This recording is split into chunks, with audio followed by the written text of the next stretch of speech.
अस्सलाम वालेकुम। कैसे हैं तमाम व्यूअर्स। उम्मीद है कि आप सब लोग ठीक होंगे। एएसएफ एयरपोर्ट सिक्योरिटी फोर्स इसके सिलेबस और पेपर पैटर्न जो है वो जारी कर दिया गया है। कितने एमसीक्यू जो है वो कितने टॉपिक्स पर आएंगे, तमाम शराइत और ज़वाबित आपके साथ शेयर करने जा रहा हूँ। पेपर कितने मार्क्स का होगा और हर टॉपिक आपको शेयर करूँगा कि किस टॉपिक से जो है वो कितने एमसीक्यूज़ आएंगे। 50 एमसीक्यू जो है कवर करेंगे। सारे टॉपिक्स जो है हम कवर करेंगे, कौन कौन से आपने टॉपिक जो है वो तैयार करने हैं। ठीक है, तो वीडियो को एंड तक लाजमी देखें। तो चलिए वीडियो को स्टार्ट करते हैं। चैनल पे पहली बार आए तो सब्सक्राइब करना मत भूलिएगा, लाजमी सब्सक्राइब कर दें ताकि आपको जो है वो एएसएफ की अपडेट्स जो हैं वो मिलती रहें। व्हाट्सएप ग्रुप ज्वाइन करना चाह रहे हैं तो नीचे डिस्क्रिप्शन में लिंक दे रहा हूँ, वहाँ से व्हाट्सएप ग्रुप को ज्वाइन कर सकते हैं। तो सबसे पहले जो हमारे पास है वो इंग्लिश का 20% जो एमसीक्यूज़ आपके पास आएंगे उनमें क्या क्या चीज़ें शामिल होंगी। तो सबसे पहले वोकैबुलरी होगी, आपके साइनोनाइम्स एंड एंटोनाइम्स होंगे, यानी साइनोनाइम्स और एंटोनाइम्स आपने 9th एंड 10th की निज़ामी से करने हैं। ठीक है, साइनोनाइम्स यानी होता है कि एक चीज़ का आपने बताना है, यानी डीप गहरा होता है, और एक मीन और आपने बताना है कि गहरे का एक और मैनी कैसा होता है। ठीक है, एंटोनाइम उल्ट होता है, यानी अगली, ब्यूटीफुल, खूबसूरत और बदसूरत, इस तरह। ठीक है, ग्रामर आपकी यूज़ होगी जिसमें कंपाउंड सेंटेंस आएंगे। ठीक है, कम्पिटिटिव सेंटेंस आ सकते हैं। ठीक है, इस तरह के सेंटेंस आपको आ सकते हैं। पार्ट ऑफ स्पीच में आ सकते हैं, एब्स्ट्रैक्ट नाउन, कलेक्टिव नाउन, ठीक है, मटेरियल नाउन, तो ये भी आपने तैयार करने हैं parts of speech. Sentence structure आपको आएंगे। अच्छा, इसमें क्या क्या चीज़ें शामिल होंगी, डायरेक्ट इनडायरेक्ट होंगे, active voice and passive voice आपके लाजमी ही आने हैं। ठीक है, जो चीज़ें अल्फाज मैं अपनी ज़ुबान से अदा कर रहा हूँ, ये चीज़ें आपने लाजमी तैयार कर लेनी है, ये समझ लें लाजमी आनी है। करेक्ट स्पेलिंग होता है, यानी पेशेंस, PATIENCE।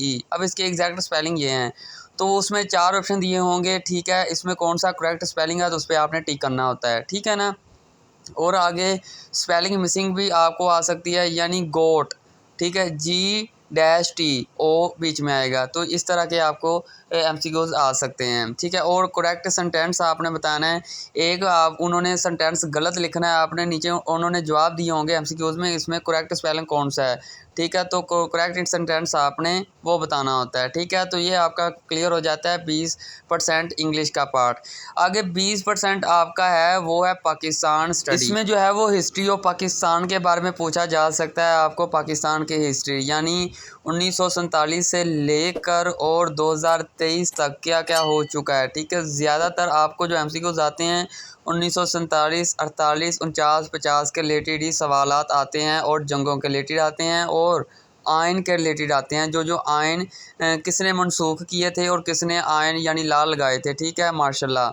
आ गया कि presidents and prime ministers of Pakistan since 1947, यानी 1947 से लेकर 2023 तक कौन कौन से प्राइम मिनिस्टर्स आए हैं, प्रेसिडेंट्स आए हैं। ठीक है, तो सबसे पहले जो वज़ीर आज़म कौन थे, लियाकत अली खान, गवर्नर जनरल, कायद आज़म, यानी सबसे पहले, दूसरे और तीसरे। ठीक है, ये पूछा जा सकता है आपको एमसीक्यूज़। और करंट अफेयर्स में आपको पूछा जा सकता है 2018 में कौन से प्रेसिडेंट थे और प्राइम मिनिस्टर थे। ठीक है, आ गया जनरल नॉलेज ऑफ पाकिस्तान। इसमें जनरल नॉलेज आपसे पूछा जाएगा। ठीक है, इसमें क्या क्या चीज़ें शामिल होंगी जनरल नॉलेज में, तो इसमें आपकी जो है वो बहुत सारी चीज़ें शामिल हैं जनरल नॉलेज में। ठीक है, डैम के बारे में पूछा जा सकता है, सी रिवर के बारे में पूछा जा सकता है। ठीक है, कौमी खेल कौन सा है, कौमी आम कौन सा है, कौमी जानवर कौन सा है, इस तरह के रिलेटेड आपको सवाल पूछे जा सकते हैं। जियोग्राफी ऑफ पाकिस्तान, पाकिस्तान की जियोग्राफी आपने मैप लाजमी तैयार कर लेना, उसमें बहुत सारे आपको एमसीक्यूज आ सकते हैं, यानी पाकिस्तान के साथ कौन सा मुल्क अटैच है, कौन सी बाउंड्री है इसके साथ अटैच है। ठीक है, सबसे लंबी बाउंड्री किसके साथ अटैच है। ठीक है, तो ये चीज़ें आपने तैयार कर लेनी है।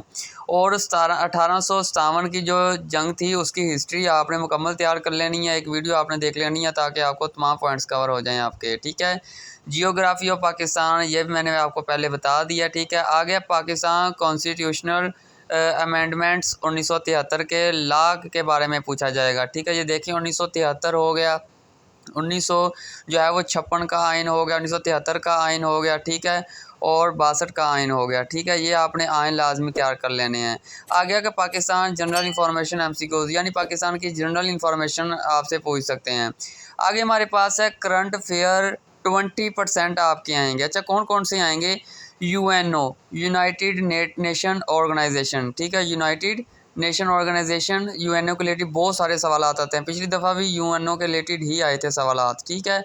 तो कंट्री कैपिटल्स एंड करेंसी के बारे में पूछा जाएगा, यानी बांग्लादेश का कैपिटल कौन सा है। यानी हमारा पाकिस्तान का इस्लामाबाद है, पहले कराची था, 1960 में तकसीम चेंज हो गया नाम। तो इस तरह बांग्लादेश का पूछा जाएगा ढाका, ठीक है। इंडिया का दिल्ली, इस तरह पूछा जाएगा आपको, ठीक है, कि कैपिटल कौन सा है। करेंसी यानी पाकिस्तान की करेंसी है PKR और बांग्लादेश की करेंसी है, ठीक है, वो टाका। अफ़गान की करेंसी है अफ़गानी करेंसी, ठीक है। तो इस तरह का आपको करेंसी के बारे में पूछा जाएगा। तुर्की, अमेरिका की करेंसी है USA, यानी इसकी डॉलर है, ठीक है। सऊदी अरब की रियाल है, दुबई की दिरहम है, ठीक है। Current head of international organisations, और ऊपर है सी एंड रिवर, यानी आपको दरियाओं समुद्रों के बारे में पूछा जाएगा। सबसे बड़ा दरिया कौन सा है, सबसे छोटा दरिया कौन सा है दुनिया का, पाकिस्तान का सबसे बड़ा दरिया कौन सा है, पाकिस्तान का सबसे बड़ा डैम कौन सा है। तो दरियाओं के बारे में आपसे पूछा जाएगा और सी के बारे में आपको पूछा जाएगा, ठीक है ना। आगे current head of international organisation, तो हेड के बारे में पूछा जाएगा कि करंट हेड जो है वो इंटरनेशनल लेवल पे कौन है। यानी फ्रांस का हमारा सफ़ीर कौन है, यहाँ पे यूरोप कंट्री में कौन सफ़ीर है। तो इस तरह के सवाल पूछे जाएंगे। करंट वर्ल्ड लीडर्स, यानी पाकिस्तान के मौजूदा वज़ीर-ए-आज़म कौन है, प्रेसिडेंट कौन है, चीफ जस्टिस कौन है, ठीक है। आगे के वर्ल्ड एम्बेसडर्स टू पाकिस्तान, ये भी पाकिस्तान के जो है बाहर सफ़ीर हैं वो कौन कौन से हैं। फ्रांस का सफ़ीर, फ्रांस में अब पाकिस्तान का सफ़ीर कौन है। तो इस तरह के सवाल से पूछे जाएंगे। करंट फॉरेन मिनिस्टर, यानी पाकिस्तान में मौजूदा जो है वो मिनिस्टर्स, उनके बारे में आपको पूछा जाएगा, ठीक है, मौजूदा मिनिस्टर्स कौन है, ठीक है। आगे जियोग्राफी क्विज़ के रिलेटेड आपसे पूछा जाएगा, पहले मैंने आपसे डिस्कस कर लिया है। और जनरल नॉलेज जितना आप तैयार कर सकते हैं कम है, ठीक है। अच्छा, तैयारी एंड पे बताऊंगा कहाँ से अब आपने करनी है, तमाम मटीरियल आपको कहाँ से मिलेगा। आगे कि इस्लामियात और उर्दू का 20% आएगा। पिलर्स ऑफ इस्लाम, इस्लाम के कितने पिलर्स हैं, नमाज, रोज़ा, ज़कात, जिसके बारे में पूछा जाएगा। बैटल के बारे में आपसे पूछा जाएगा, जंगों के बारे में, जंग बदर, गज़वा बदर, ठीक है, ओहद, खंदक, ठीक है, खैबर, इसके बारे में पूछा जा सकता है आपको, कब हुई थी ये जंगें। कुरान पाक के बारे में पूछा जाएगा, सबसे बड़ी सूरत, छोटी सूरत कौन सी है। खलीफा के बारे में पूछा जाएगा, खिलाफत सबसे पहले किसने की, हज़रत अबू बकर ने, दूसरे कौन थे खलीफा, ठीक है। और आगे आपको इस्लामिक हिस्ट्री के बारे में पूछा जाएगा, इस्लाम जो है वो कब फैलना शुरू हुआ, सबसे पहले मतलब कि ईमान कौन लेके आए, सबसे छोटी उम्र में इस्लाम किसने कबूल किया। तो ये सारी चीज़ें आपसे पूछी जा सकती हैं।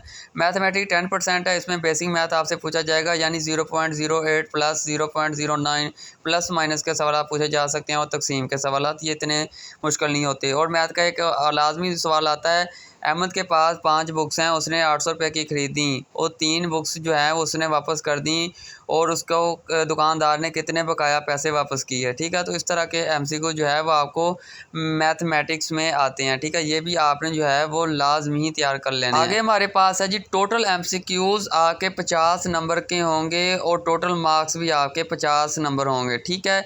हर एक MCQs 1 नंबर का होगा। टोटल वक्त आपको 60 मिनट दिए जाएंगे। इंग्लिश में आपको जो है वो 12 MCQs आएंगे और जनरल नॉलेज में आपको 12 MCQs 24 हो गए और एवरीडे साइंस में आपको 6 MCQs आएंगे। पाक स्टडी में आपको जो है वो 5 MCQs, इस्लामियात में भी आपको जो है वो 5 MCQs आएंगे, ठीक है। एवरीडे साइंस में आपको पूछा जा सकता है कि अपना कंप्यूटर किस ज़बान का लफ्ज़ है, लतीनी, ठीक है, जर्मनी, इस तरह के आपको सवालात आएंगे कंप्यूटर्स के रिलेटेड, साइंस के रिलेटेड। यानी जॉल का यूनिट क्या है, न्यूटन का यूनिट क्या है, वर्क का यूनिट क्या है, वाट का यूनिट क्या है, ठीक है। तो फिज़िक्स की यानी इसमें थोड़ी बहुत ही शामिल हो जाती है जो आपने 9th एंड 10th में पढ़ी थी। आगे हमारे पास है जी ASF total marks for ASI assistant sub inspector and corporal, base scale ASI 11, base scale corporal 7। Total marks आपके 100 होंगे, जिसमें फिजिकल आपका 20 मार्क्स का होगा, जिसमें 10 नंबर रनिंग के, 5 नंबर सिटअप और पुशअप्स के मेल्स के, ठीक है। और रिटर्न जो है वो आपका 50 नंबर का होगा, ठीक है। ये 70 नंबर आपके हो गए मुकम्मल। आगे इंटरव्यू की तरफ चलते हैं। इंग्लिश ऐसे आपको आएगा जो आपका जो है वो 10 मार्क्स का होगा, वहाँ पे इंटरव्यू के दौरान आपको वो देंगे। और उर्दू ऐसे 10 मार्क्स का होगा, यानी अलग अलग भी दे सकते हैं और एक जैसा भी दे सकते हैं, ठीक है। एक आपने ऐसे इंग्लिश में लिखना होता है, एक उर्दू में लिखना होता है। अब बहुत सारे कैंडिडेट्स पूछते हैं भाई हमें ऐसे जो है वो कितनी लाइन्स का लिखना चाहिए, क्या प्रोफेशनल लिखना चाहिए। तो मैं आपको बताता हूँ, आपने वो अल्फाज वहाँ पे अदा कर देने ऐसे में कि देखने वाला यानी हैरान हो जाए। ठीक है, आपने सिर्फ 10 जो है वो पैराग्राफ लिखना है, इंग्लिश में भी उर्दू में भी, ज़्यादा लंबा नहीं लिखना।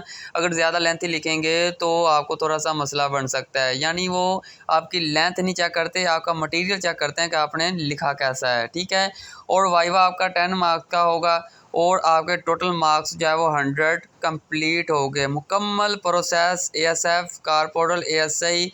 ठीक है, इसका सिलेक्शन का प्रोसेस तक आपको मैंने बता दिया। इसके मार्क्स कितने होते हैं, एमसीक्यूज़ कितने आएंगे और किस टॉपिक पे जो है वो कितने एमसीक्यूज़ आएंगे। ठीक है, इंग्लिश में ऐसे आएगा, उर्दू में इंटरव्यू का भी तरीकाकार बता दिया, फिज़िकल का भी और रिटन टेस्ट का भी। ठीक है, तो उम्मीद है कि आपको तमाम पॉइंट्स की शराइत और ज़वाबत की समझ आ गई होगी। वीडियो को लाइक करके सब्सक्राइब लाजमी कर दें। ठीक है, लाजमी करें ताकि आपको ऐसा की अपडेट्स जो हैं वो मिलती रहें। टेस्ट की प्रिपरेशन भी स्टार्ट है, इस पर यहाँ पे करवाई जा रही है, फिजिकल की तैयारी भी करवाई जा रही है। ठीक है, व्हाट्सएप ग्रुप ज्वाइन करना चाह रहे हैं तो नीचे डिस्क्रिप्शन में लिंक दे रहा हूँ, वहाँ से मेल फीमेल हजरात दोनों व्हाट्सएप ग्रुप को ज्वाइन कर सकते हैं। मिलते हैं नेक्स्ट वीडियो में, तब के लिए अल्लाह हाफिज़।